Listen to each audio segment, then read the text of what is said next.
মনে আছে কি সেই শৈশবের কথা? না ভুলে গেছি বর্তমানে এসে পুরনো সব স্মৃতি? ফেলে আসা দিনগুলো আর কখনো কি ফিরে পাবো আমরা?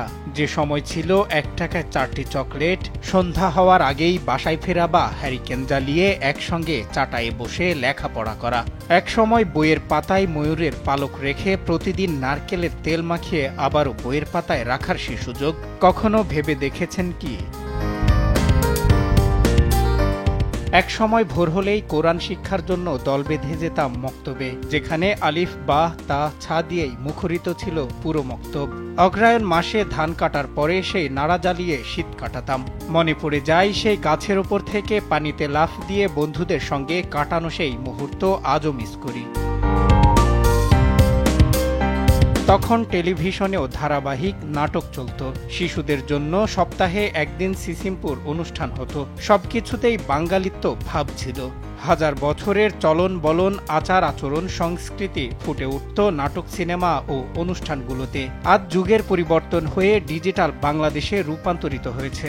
বর্তমানে বিনোদনের টেলিভিশনে জায়গা দখল করে নিয়েছে বিভিন্ন সামাজিক যোগাযোগ মাধ্যম, ইউটিউব, ফেসবুক, টুইটার ইত্যাদি। এভাবে বিশ্বের সঙ্গে মিলিয়ে এগিয়ে যাচ্ছে দেশ। বিষয়টি ভালো, কিন্তু সামাজিক যোগাযোগ মাধ্যমে বাঙালির হাজার বছরের সংস্কৃতি মৃত্যু ঘটাচ্ছে বলে ধরে নেওয়া যায়। কারণ এসবে এখন বাঙালিত্ব খুঁজে পাওয়া দুষ্কর। এ যুগে ইউটিউব ও ফেসবুক ব্লগ বা কন্টেন্টকে সবাই বিনোদন হিসেবে বেছে নিয়েছেন, কিন্তু এসব ব্লগ বা কন্টেন্ট ভিডিওগুলো দিন দিন খারাপ থেকে ভয়ঙ্কর রূপ নিচ্ছে।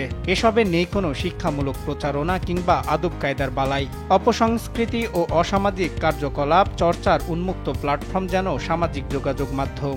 দুই ঠ্যাং ছড়াইয়া মাঝে দিল ভরিয়া, আপন কাজ করিয়া পরে দেয় ছাড়িয়া। বলো কি? ভাইরাল হওয়ার চিন্তায় মগ্ন এই সমাজ। অশ্লীল অঙ্গভঙ্গি আর কৃত্রিম বুদ্ধিমত্তা কাজে লাগিয়ে ভাইরাল হবার নেশায় নিজের শরীর দেখাতেও দ্বিধাবোধ করছে না এই সমাজ। ভিডিওর মিলিয়ন ভিউয়ার্স হচ্ছে মূল টার্গেট, কারণ ভিউয়ার্স বাড়ার সঙ্গে সঙ্গে অ্যাকাউন্টে ডলার যোগ হচ্ছে।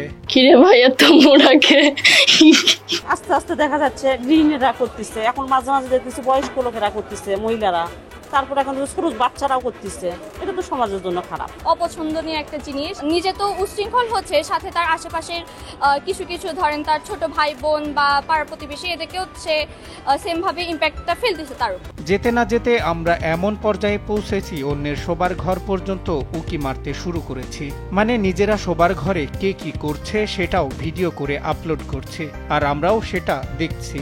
না দেখেই বা উপায় কি? ফেসবুক ও ইউটিউব স্ক্রল করার সময় অটোমেটিক এসব ভিডিও সামনে চলে আসে। 5 ব্যাটাই ধরে 32 ব্যাটাই করে, এক ব্যাটা ধাক্কিয়ে নেয় ঘরে। বলো কি? বিনোদন আমাদের আনন্দ দেয়। এই আনন্দ আমাদের স্বাভাবিক জীবনকে আরো উজ্জীবিত করে। হাসি, কান্না, প্রেম, ভালোবাসা সবকিছুরই মিশ্রণ থাকে বিনোদনে। কিন্তু সেই বিনোদন যেন আমাদেরকে অসুস্থ সমাজের দিকে ধাবিত না করে। সামাজিক মূল্যবোধ রক্ষার্থে ভাইরাল হওয়ার এসব অসুস্থ প্রতিযোগিতা বন্ধ করা হোক, এমনটাই দাবি সচেতন মহলের। সজল বিশ্বাস, দেশ টিভি, ঢাকা।